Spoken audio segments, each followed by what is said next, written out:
One thing I've been thinking a lot about is what is going to happen in the years ahead as America gets older and the West in general and Japan get older. There's going to be some striking negative impacts by the fact that a large part of America, the West, is aging and they're not going anywhere. A lot of older people that are going to retire, they're going to stay at home. And and then as they stay at home, they're not selling. They're keeping their homes and they're not selling it. So no one can buy it. Younger people can't buy it. So the housing supply that would ordinarily go to the next generation is unavailable.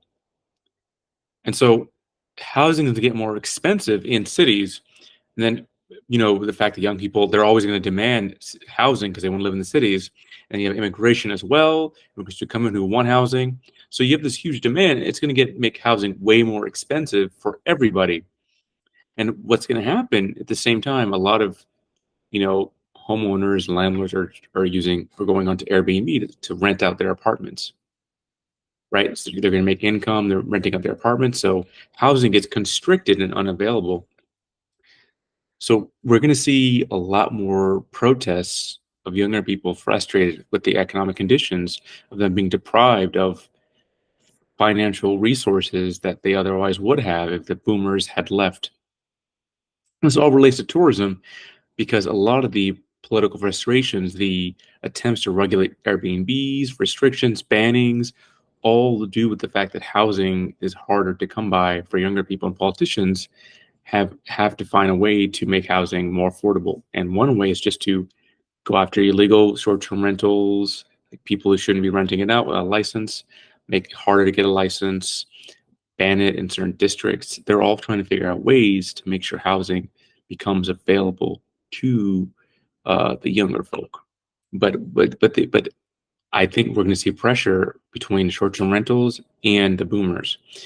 Either we're going to see short-term rentals get banned more, or we're going to see the boomers. The boomers aren't going to go anywhere because they are politically very powerful. They have more votes. They're more participate way more in the political process. Nothing will happen to them. They can't be touched. So short-term rentals will be the target of political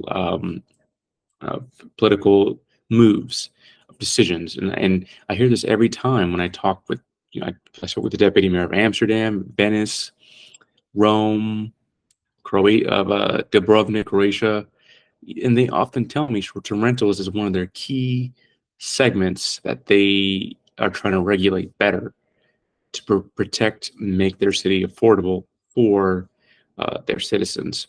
So we're going to see housing pressure get worse in the year ahead and decades ahead, and it's going to have a big negative impact on tourism policy, standard of living, of local quality of life. And I don't know what's going to happen, but I just know it's not going to be pretty.